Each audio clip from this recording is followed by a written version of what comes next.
全球对抗疫情大流行呢，到目前为止已经超过7个月了，疫苗的临床试验也进入最后阶段。美国呢就表示说，他们的候选疫苗也在第3阶段了，也力拼要在11月1号以前开始施打。而 WHO 世界卫生组织呢，则警告说，不要让疫苗民族主义化，并且呢，主导了一个疫苗加速计划，希望有钱的国家可以出资购买疫苗，以援助贫穷国家，避免穷国发生得不到疫苗的窘境。而目前的日本、德国、挪威、欧盟等有170个国家已经加入了这个计划。但是说到医疗贫富不均的问题，其实呢，过去美国也发生过公卫丑闻，就是以贫穷的非裔人口作为试验对象，以达到医学研究的目的。来看我们的分析报道。Until 1972, the U.S. Public Health Service, in partnership with Tuskegee, secretly studied the effects of untreated syphilis in African American men in Alabama. Medical doctors deliberately let them die, wanted them to die, for what they could discover from their bodies. Men with syphilis were not told they were infected and were not treated, even after penicillin was discovered to be an effective cure for the disease in the 1940s. 塔斯基级梅毒试验牺牲美国穷困非裔族群，以达医学研究目的。面对未知的疾病，人命取决于财力。2020全球爆发前所未有的传染性疾病武汉肺炎。国家财力成救命优势，特别是在疫苗上。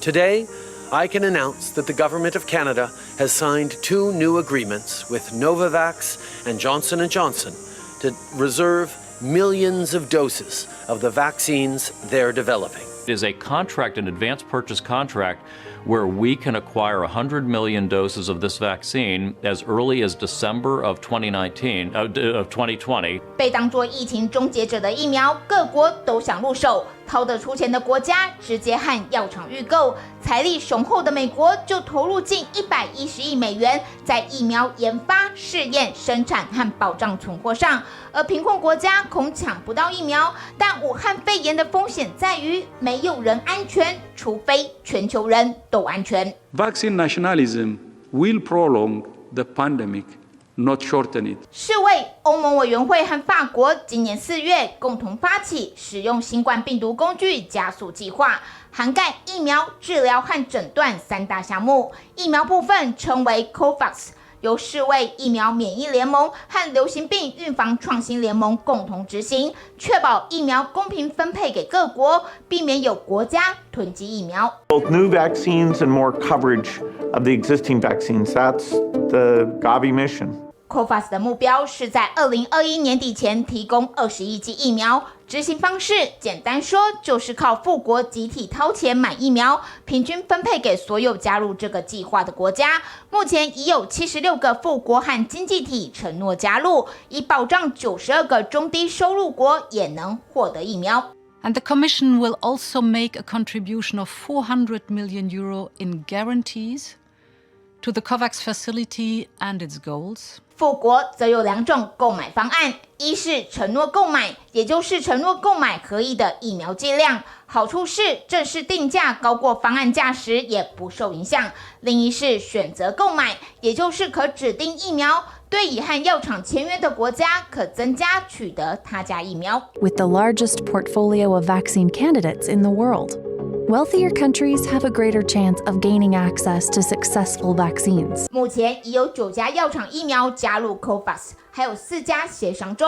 所有参与国都会按人口数以同样的比例分配疫苗。在出资国都取得2成人口疫苗后，这些出资国最高还可要求到5成人口疫苗，受援国最高就是2成。另还会单独保留5%的疫苗作为紧急用。Rounding that turn.And vaccines are coming along great. 无非确诊和死亡数居全球之冠的美国，已表示不会加入 Covax。在全球公益和国家经济权衡下，白宫政府选择美国优先。Thanks to President Trump's leadership of this Operation Warp Speed, we're making historic progress towards a vaccine. 白宫今年5月发起取速行动，加快疫苗研发和生产。进入第3阶段的包括英国制药巨擎阿斯特捷利康与牛津大学合作的以腺病毒为载体的病毒疫苗，美国生技公司莫德纳以及辉瑞药厂的 mRNA 核酸疫苗。特点是比传统疫苗更有效且更容易生产，但有引发不良免疫反应或是产生副作用的风险。Oftentimes it'll take 5 or more years for a vaccine to be developed and approved. In some cases, as long as 10 years. This surely has been the shortest we've ever seen for any vaccine. 美国食药局考虑在疫苗完成第3阶段试验前就紧急批准使用。疾管局8月27号给各州州长的信中，要求州长协助加速设立疫苗接种站，在11月1号前能完全运转。但公卫专家表示，3家药厂的第3阶段都还在半路上，11月1号前因不可能有足够的研究数据来确认疫苗是否安全。Won't know if the vaccine works until lots of people have been out there in the community to see whether it protected them against disease. So most of us are guessing the real answers to this will come along perhaps in December. Vaccine would not be approved for the American public unless it was indeed both safe and effective. 即便疫苗保证安全和有效，还有多个难关要通过。首先就是大规模生产，美国不加入 Covax， 恐得自食其力生产。接着，大规模接种疫苗也是一大挑战。卫生部门常年拨款不足，要让全美约3.3亿人接种，没钱、没人也没器具。最后，美国有线电视新闻网8月中的民调显示，有40%民众不愿接种疫苗。Things we're going to have to deal with is not only those people who are anti-science, anti-vaccination, but those who also now are skeptical is this process bringing forward a safe and effective vaccine. Even if a country has access to vaccines, if it wants to go back to normal, if it wants to have trade, if it wants to have tourism, if it wants to have an ability to move around, it can't have large reservoirs of virus in other countries. 富国催生疫苗，不但要保人命、救经济，还能塑造全球救世主的形象。但面对全球扩散的传染性疾病，需要全球合作才能终结。民视新闻专题报道。